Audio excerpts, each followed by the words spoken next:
What's up guys, it's Tajae here, back with another Last of Us Part 2 Countdown Series video, and today we're officially 15 days away from the release of The Last of Us Part 2, which just puts us a day over the 2-week mark, which is pretty damn blissful. But today I want to talk about the accessibility for The Last of Us because they actually went and did an article with Verge that went and explained that they had like 60 new accessibility features in this game, and they claim that it's their most accessible game that they've ever made. Now I have to say that reading up about this and also how I've been recently getting educated on game accessibility, I have to probably say this is the most revolutionary like accessibility features that I've ever seen in a game. Like I feel like they truly revolutionized what it means for your game to be accessible. Now before we actually talk about some of the features that they have, and also one of the greatest things that they've ever done that I was just completely in shock with, if you don't exactly know what accessibility features are, it's pretty much for people who have disabilities, no matter if it's like motoring skills, blindness, like deafness. It's just anything that can hinder someone from having the full experience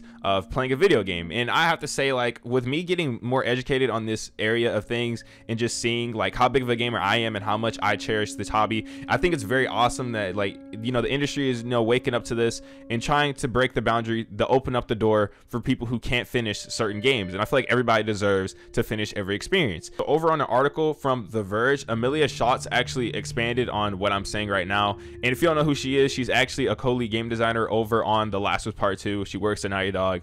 And she said, while the accessibility options in the game are varied, they all point towards the same goal: keeping players from hitting those sticking points, whether it's a difficult QTE or something else entirely. Accessibility for us is about removing barriers that are keeping players from completing a game, she says. It's not about dumbing down a game or making a game easy. What do our players need in order to play the game in parity with everyone else? There are around 60 different accessibility options in the game's menu, covering things like controls, visual aids, audio cues, navigation and traversal, and combat. Some are fairly standard features like being able to make the UI larger or tweak the subtitles for colorblind users. Other elements are much more involved. Now I'm actually going to stop right there just because it goes on for a lot longer and they actually go in depth and explain other features.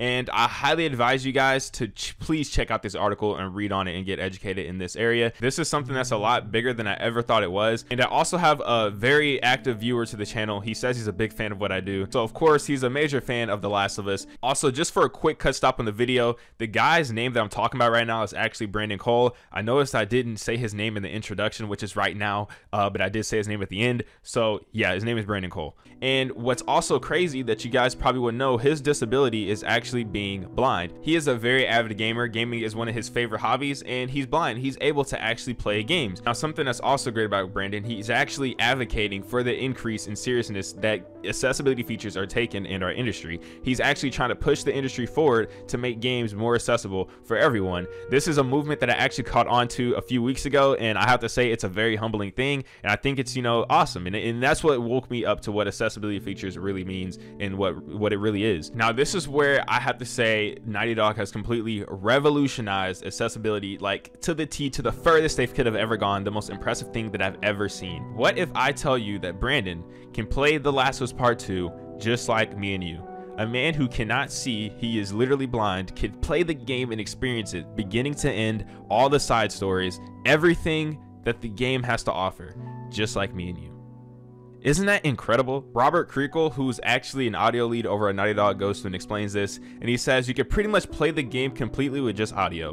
One of our extremely talented sound designers, Justin Mullins, spent a long time crafting a complete set of sound tools to help blind and low vision players. It's astounding how well it works. One small example is I was able to successfully complete combat sections of the game with my eyes closed, including stealth kills and dodging in melee encounters. We implemented a complete text-to-speech system and made sure that it was compatible with all I needed words and phrases. It's extremely comprehensive and not something I have seen a single game do it as it is usually done on the platform level.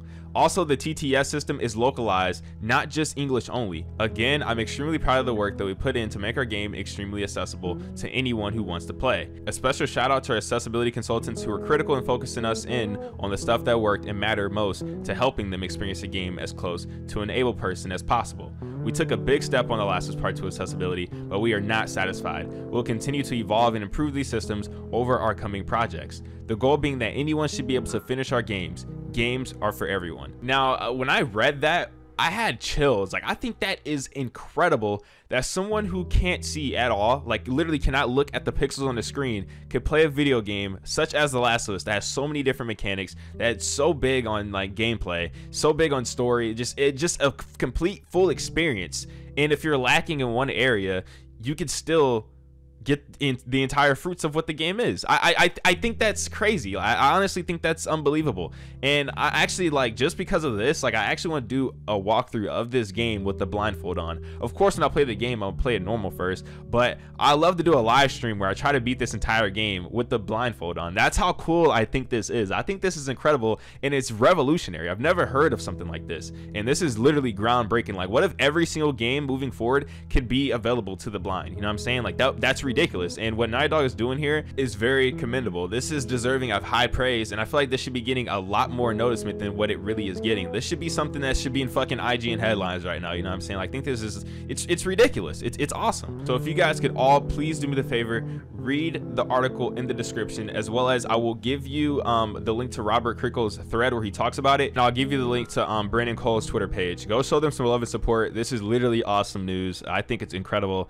and I hope that game accessibility keeps going further and beyond in Naughty Dog games, and not just only Naughty Dog games, but just inside the industry as a whole, because it's something that everybody deserves to experience. And you never know, maybe one day you might have a disability. Just because you don't have one now doesn't mean you can't, you know, acquire one later on in life. Life throws stones and rocks at us, and there's things that are out of our control. And just because we're non-disabled gamers right now doesn't mean we can be disabled gamers later on. And I don't know about you, but I love and cherish this this industry and this hobby, and if I become disabled later on, I don't want to be able to lose my compatibility to be able to play a video game. So you should definitely be supporting this, because you never know what you may become later on down the road. So I hope you guys all enjoyed the video. I just want to share some light on this. I know my platform is not the biggest ever, but I reach about 10,000 people each video, so hopefully 10,000 pairs of eyes, could take some insight from this and become supportive of this movement. So again, we're only about 15 days away from the official release of The Last of Us Part 2. I can't wait. How about you? No, I'm kidding. But yeah, we're about 15 days away. Release is coming up very soon, just about 2 weeks. Be sure to leave a like on the video if you enjoyed, and subscribe to the channel for brand new with post notifications on to stay up to date with The Last of Us Part 2 countdown series. And I'll see you guys tomorrow with another banger.